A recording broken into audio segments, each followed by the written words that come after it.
Assalamualaikum warahmatullahi wabarakatuh. Kawan-kawan, bagaimana kabarnya? Mudah-mudahan baik-baik saja ya. Pada kesempatan kali ini saya akan berbagi pengalaman ya, atau tutorial cara mengganti LCD HP Vivo Y71. Ya, ini di meja servis saya sudah ada HP Vivo Y71 yang kasusnya sentuhnya tidak jalan. Jadi kemarin ada konsumen bawa HP Vivo Y71, posisi sentuhnya tidak jalan, touchscreen-nya mati.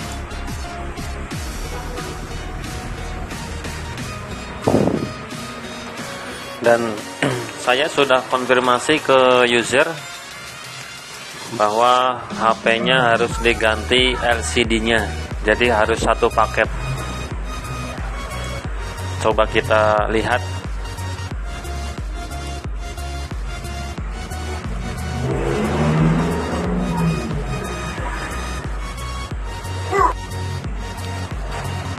Kita lihat HP-nya apakah benar-benar sentuhnya tidak jalan. Kita cek dulu. Kerusakan sentuh tidak jalan biasanya bisa terjadi karena soket dari mesinnya atau IC touchscreen juga bisa jadi. Tapi kebanyakan karena LCD-nya pecah, jadi sentuhnya tidak jalan. Jadi kan kalau LCD Vivo Y71 ini kan satu paket. Waduh, ini malah baterainya habis. Coba saya cas dulu.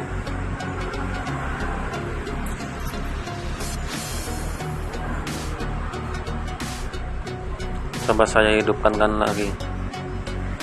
Coba saya hidupkan lagi ya kawan-kawan.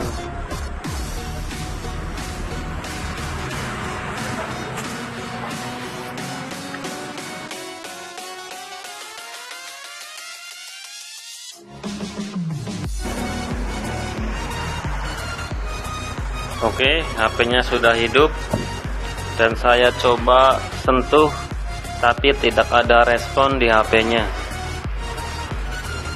Jadi sentuhnya sama sekali tidak bisa digerakkan. Tidak ada respon. Saya sentuh ke atas, tapi tidak ada respon atau tidak jalan.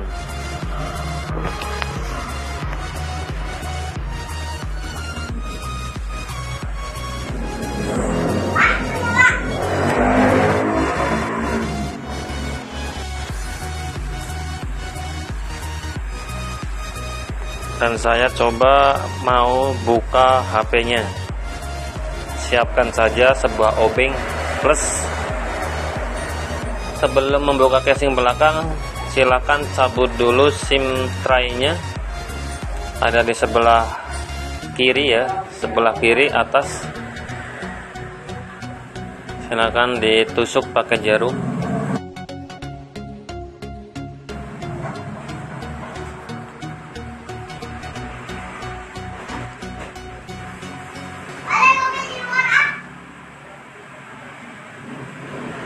Dan ini videonya saya percepat proses pembuka casingnya biar videonya nggak terlalu panjang ya.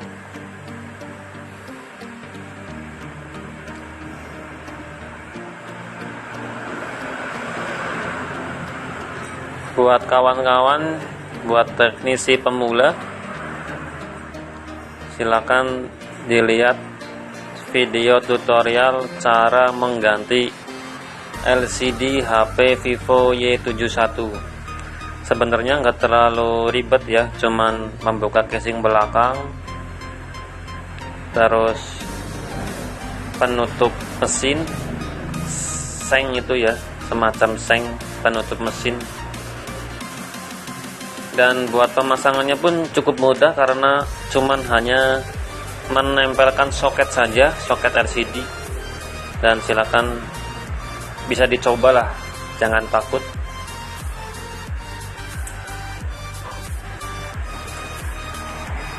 Dan di sini saya sudah menyopot baterainya.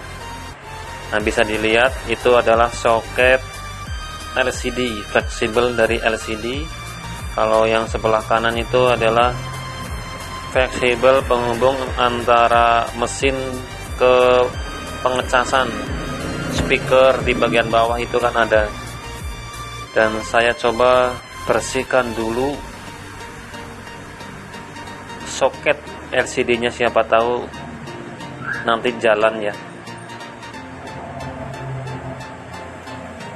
Sentuhnya siapa tahu nanti bisa jalan.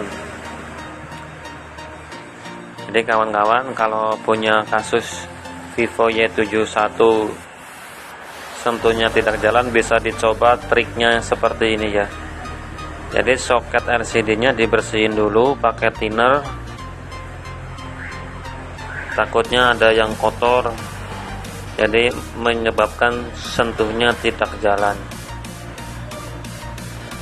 Dan saya coba hidupkan lagi, apakah ada perubahan di touchnya. Mudah-mudahan ada perubahan ya, sentuhnya jalan.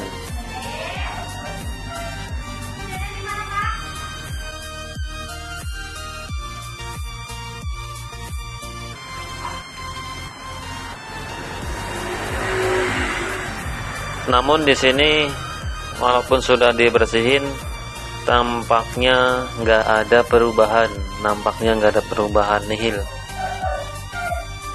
Jadi biasanya ini udah fix karena kerusakan di LCD-nya, LCD touchscreen-nya. Dan saya coba mau membuka LCD-nya, dan saya sudah menyiapkan sebuah plastik bekas baterai. Ini bungkus baterai yang bahannya lentur.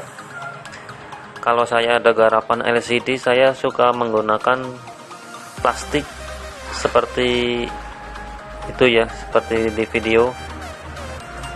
Jadi buat menyungkil biar nggak pecah LCD-nya, biar aman. Jadi nggak perlu beli di toko spare part, nggak ada kalau di toko spare part. Ini saya ambil di bekas LCD, bekas bungkus baterai.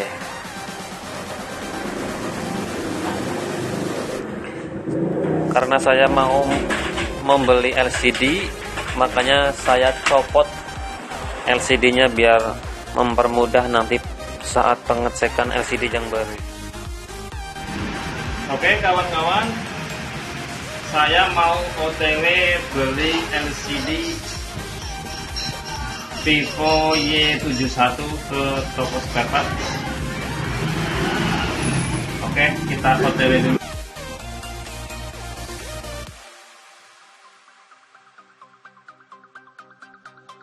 Dan alhamdulillah saya sudah membeli LCD Vivo-nya. Barusan saya sudah OTW beli LCD ke ITC Kebun Kelapa kalau di Bandung ya.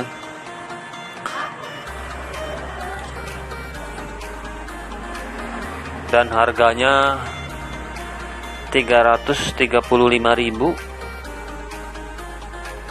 Sekarang emang lagi mahal, naik karena ada dampak dari COVID-19, jadi apa-apa naik. 335 dari dalamnya.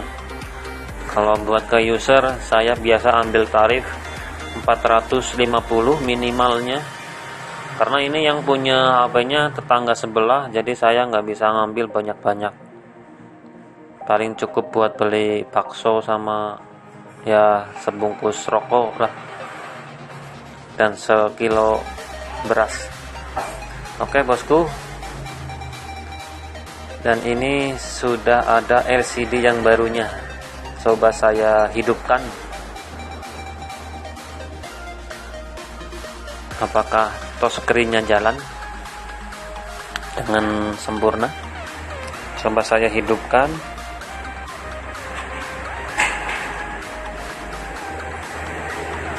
Kalau LCD Vivo yang original pabrikan sama yang toko kayak gini nggak terlalu kelihatan ya.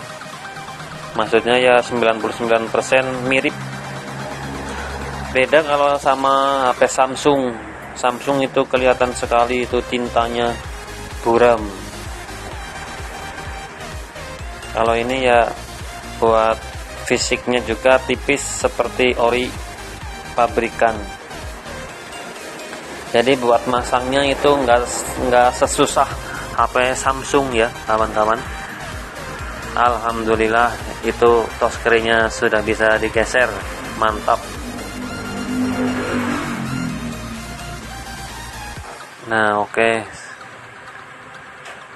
Ini baru dihidupkan jadi rada lelet. Alhamdulillah jalan ya. Jadi kasusnya ada di LCD, harus diganti satu paket.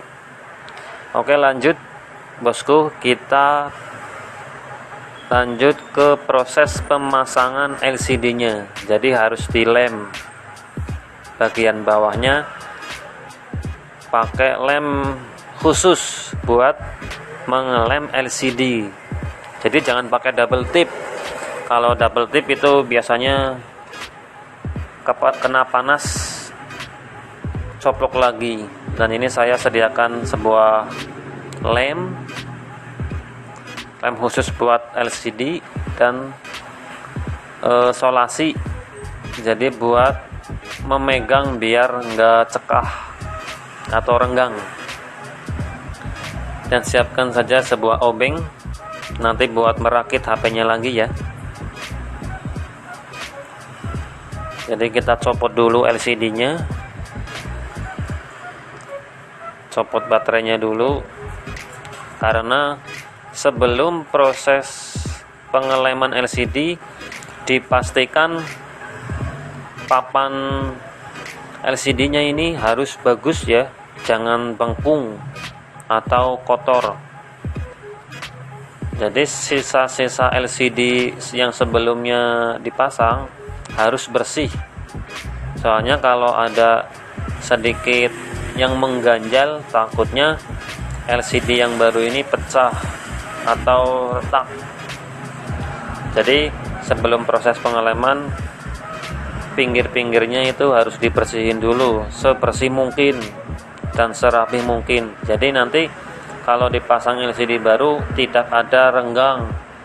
Jadi si lampunya itu biasanya keluar kalau umpamanya nggak rata. Kalau ada yang mengganjal, lampu LCD-nya itu renggang, kelihatan. Dan saya cek ini bagus ya, frame-nya masih bagus, masih lurus. Coba saya ini bersihin dulu bekas-bekas lem.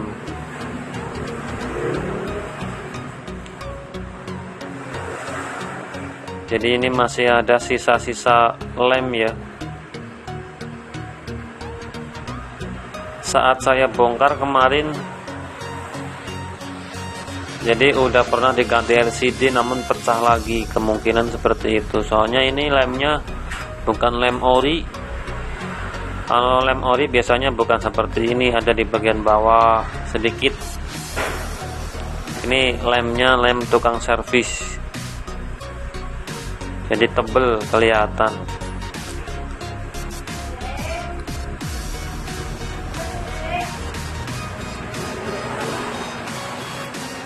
Buat kawan-kawan yang baru terjun menjadi tukang servis, sebenarnya mudah ya mengganti LCD HP Vivo Y71. Peralatannya nggak mahal, cuman sebuah obeng, harganya 15.000 juga dapet. Terus lem khusus buat touchscreen itu yang tipe T7000 yang warna kuning, harganya 35.000. Oke bosku, sebelum saya meneteskan lem ke frame, saya siapkan solasinya. Saya jarang pakai karet ya. Ya, sebagian teknisi biasanya menggunakan karet gelang biasanya buat apa namanya ya buat memegang biar nggak renggang. Saya lebih enak menggunakan solasi.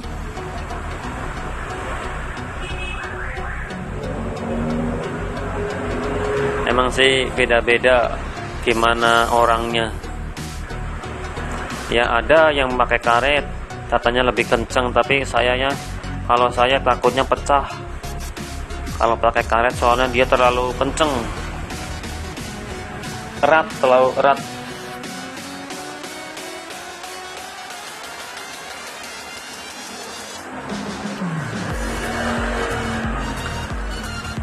Nah, buat pengelemannya bisa ditempelkan di frame. Sebelum itu kita copot dulu plastiknya ini, plastik pelindung LCD. Harusnya pakai silet, tapi siletnya kebetulan belum beli ini buat melepas plastiknya. Nah, seharusnya pakai silet, ini pakai kuku nggak kena-kena, jadi rada susah ya. Jadi plastik yang merah ini biasanya plastiknya ada yang warna biru, plastik di belakang LCD nya ada yang warna merah. Jadi sebelum dipasang ke frame mesin, jadi dicopot dulu ininya, jadi biar nggak ngeganjel. Aduh, ini malah susah gara-gara nggak ada silet. Bentar, coba saya cari dulu siletnya, tapi nggak ada. Nggak tahu nyelap kemana. Cobain pakai kuku lagi. Hati-hati ya, karena ini LCD-nya lumayan tipis, jadi harus penuh dengan kehati-hatian biar hasilnya jos, bosku. Oke, ini udah kena plastiknya.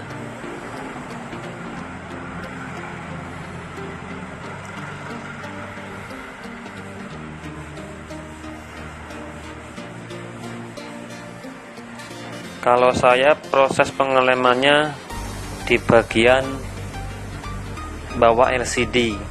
Jadi kalau buat di pinggir-pinggirnya saya jarang dilem ya, soalnya kalau dilem nanti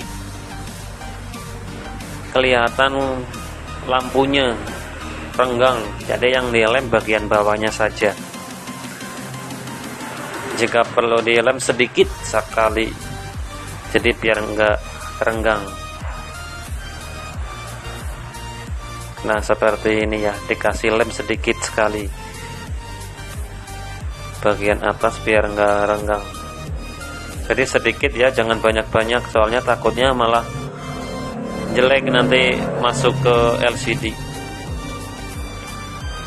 Nah, setelah dikasih lem, jangan nunggu lama, nanti takut kering. Jadi langsung kita masukkan LCD-nya pelan-pelan. Nah, buat fleksibelnya itu masuknya ke posisinya, ini ada sebuah lubang ya di bagian tengah itu, kita masukkan saja fleksibelnya. Nah gitu, pelan-pelan, karena bahannya sangat tipis. Kalau ketarik sedikit biasanya sobek, nanti melayang 335.000 modalnya. Jadi harus pelan-pelan. Kita presisikan LCD-nya, harus tepat, harus pas, jangan sampai miring. Dan langsung saja pasang soket LCD ke dudukan soket mesin. Oke, sudah terpasang. Nah, kita luruskan dulu fleksibelnya. Setelah memasang soket LCD-nya, kita pasang baterainya. Kita pasang lagi baterainya, lalu pasang soket baterainya pelan-pelan. LCD-nya awas jangan tertekan ya, takutnya retak.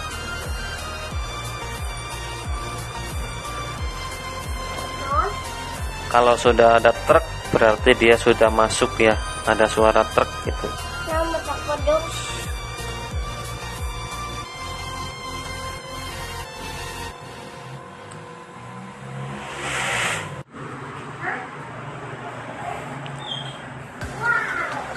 Coba kita hidupkan HP-nya buat melihat apakah bagus setelah dilem ya.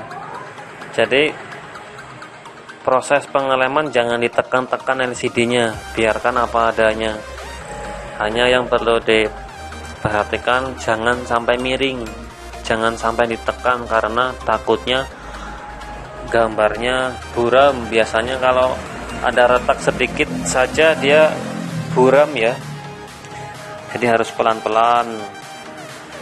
Coba saya pasang dulu baut-bautnya, kita rakit lagi karena mau di solasi.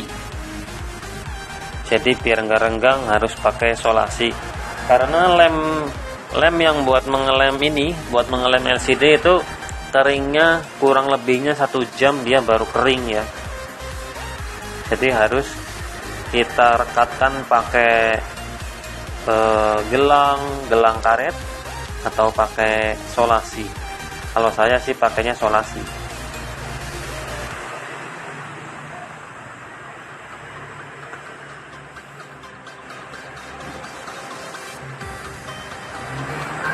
Dan perlu diperhatikan ya, itu bautnya jangan sembarang memakai baut. Silakan dicek dulu, takutnya terlalu panjang nanti tembus ke LCD. Jadi bautnya jangan pakai baut yang lain. Jadi ya diperhatikanlah jangan terlalu panjang ya, takutnya tembus ke LCD gitu.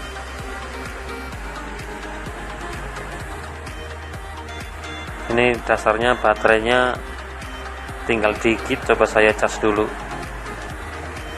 Baterainya habis. Nah, setelah dipasang casing, saya rekatkan pakai solasi ya. Nah, seperti ini kalau saya. Kita tempelkan dulu lalu tarik, tapi jangan terlalu keras, takutnya akan merusak LCD. Jadi pelan-pelan saja. Kita tempelkan saja di bagian pojok kita tarik ya. Nah, kita solasi biar tidak renggang. Nah, seperti ini bosku. Jadi nanti jikalau user mau ngambil HP-nya, dikasih tahu proses penyolasiannya ini jangan dilepas. Jadi biar nggak renggang 1 jam atau 2 jam lah maksimal, minimal ya 1 jam baru kering.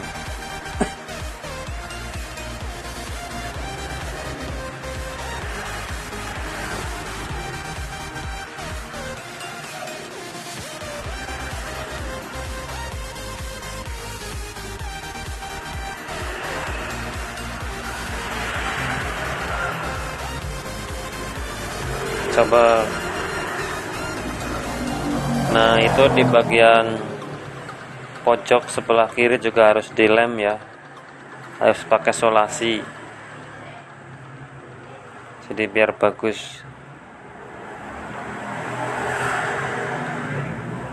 Tidak sedikit ya proses pemasangan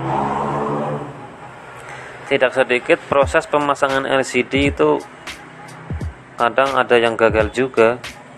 Waktu beli spare part-nya, beli spare part LCD-nya, dicobain di tokonya bagus, tapi saat proses pemasangan ya seperti saya yang alami, ada aja kegagalan. Dan alhamdulillah ini hasilnya mantap ya, sukses, tidak ada cacat di bagian LCD-nya. Mungkin sekian tutorial kali ini ya. Sekian, assalamualaikum warahmatullahi wabarakatuh.